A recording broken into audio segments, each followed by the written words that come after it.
پاکستان کے جو 1973 کا آئین ہے پاکستان میں اس وقت، ٹھیک ہے، اس میں آلریڈی 25 مرتبہ ترامیم ہو چکی ہے۔ اب یہ جو آئینی ترامیم لا رہے ہیں موجودہ نگران حکومت، تو ان کو ان آئینی ترامیم کے لیے دونوں ایوانوں سے، پارلیمان سے، قومی اسمبلی سے اور سینٹ سے ان کو 2/3 اکثریت کی ضرورت ہوگی۔ موجودہ جو حکمران جماعت ہے اس وقت قومی اسمبلی میں ان کے پاس 214 نشستیں ہیں، جبکہ آئینی ترامیم کے لیے ان کو قومی اسمبلی میں 224 نشستیں درکار ہونی چاہیے۔ اس طرح سینٹ میں 24 اراکین جو ہے 64 اراکین چاہیے ان کو، اور آلریڈی کا سینٹ میں بھی ایک ووٹ جو ہے وہ کم ہے۔ تو حکومت ابھی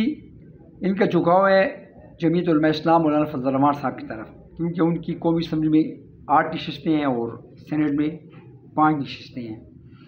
اب ان کا یہ مسئلہ ہے کہ یہ کہہ رہے ہیں کہ ہم کسی نہ کسی طریقے سے مولانا فضل الرحمان کو قائل کریں، اپنے ساتھ شامل کر لیں کہ یہ 8 نشستیں ان کی طرف آ جائیں،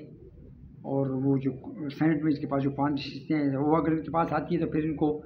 2 نشستوں کی کمی کا سامنا کرنا پڑے گا قومی اسمبلی میں، ٹھیک ہے۔ اب یہ حکومت تو کہہ رہی ہے کہ ہم یہ آئینی ترامیم میں سب سے پہلے تو ہم ججز کے حوالے سے ان کا عدلیہ کے حوالے سے کہا ہے کہ ہم عدلیہ کا جو وہ زور ہے وہ کم کرنے کے لیے نہیں، بلکہ ہم کہتے ہیں کہ عوام کو تیز اور صحیح معنوں میں جو انصاف ہے، انصاف کی فراہمی جو ہے وہ مہیا ہو سکے۔ مگر دوسری جانب یہ تاثر دیا جا رہا ہے کہ نہیں، یہ عدلیہ کی آزادی پر قدغن لگا رہے ہیں۔ تو اس وقت ایک سیاسی چپکش جاری ہے، اور آپ کو تو پتہ ہے کہ ان جو آئینی ترامیم لا رہے ہیں اس میں تقریباً 54 کہہ رہے ہیں کوئی نکات ہیں اس میں، مگر وہ ابھی تک انہوں نے لائے نہیں ہیں۔ قومی اسمبلی کے اجلاس بھی یہ بار بار ڈیلے کر رہے ہیں، اس وجہ سے ڈیلے کر رہے ہیں کہ ان کا وہ ہو رہا ہے، مولانا فضل الرحمان سے بات چیت چل رہی ہے کہ کس طریقے سے مولانا فضل الرحمان کو اپنے ساتھ شامل کر لیں۔ تو ابھی تک انہوں نے حکومت کی جانب سے کوئی ایسی بات نہیں ہے، مگر ابھی جب آپ نے کہا ہے کہ اثرات کیا پڑیں گے، تو اثرات تو دیکھیں جی، آلریڈی اس ملک میں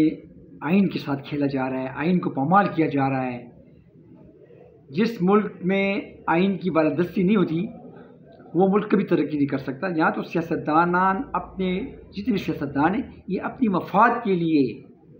میں نے کہا ہے کہ 1973 کے آئین پاکستان کے 1973 کا آئین ہے، اس میں 25 بار ترامیم لائی جا چکی ہے اور پھر ترامیم اس میں آ رہی ہے،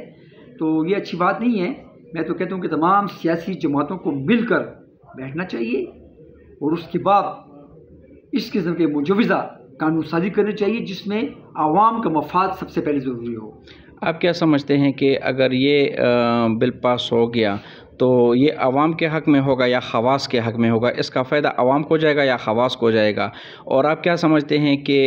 صرف یہ ججز کے حد تک محدود رہے گا یا اس سے اور لوگ بھی مستفید ہو جائیں گے، پھر اور لوگ بھی کہیں گے کہ چونکہ بل پاس ہو گیا ہے تو ہمیں بھی ایکسٹینشن دے دے؟ دیکھیے، ابھی تو یہ قبل از وقت بات ہوگی، کیونکہ جو آئینی ترامیم کا جو مجوزہ قانون سازی کا جو مسودہ ہے نا، وہ ابھی تک نہ قوم کو دکھایا گیا ہے، نہ پارلیمنٹ میں پیش کیا گیا ہے، نہ عوام کے سامنے لایا گیا ہے، نہ میڈیا کو دکھایا گیا ہے۔ تو اس لیے یہ قبل از وقت ہوگا، اور میں یہ کہوں کہ جس طرح آپ نے کہا ہے کہ ججز عدلیہ کی جو آزادی پہ قدغن لگا رہے ہیں، ان کا اختیارات کم کرنے کے لیے کوشش کی جا رہی ہے، اس طرح سے آپ نے اور دیگر جو ریاستی اداروں کی بات کی ہے، تو میں تو یہی کہوں گا اگر یہ دیکھ لیا جائے تو اگر یہ اس طرح یہ کر لیں تو یہ تو پھر میں یہی کہوں گا ان میں اگر کچھ باتیں ایسی ہیں کہ اگر آپ جس طرح آپ نے کہا ہے کہ لوگ پھر اپنے ایکسٹینشن کے لیے بار بار یہ کہیں گے کہ ہمیں بھی ایکسٹینشن دی جائے، مگر میں کہتا ہوں کہ آئین میں جو چیز ہے، اگر آپ بالفرض آپ ایک ادارے کے بڑے ہیں اور اس میں 5 سال یا 4 سال آپ کے لیے مختص کیے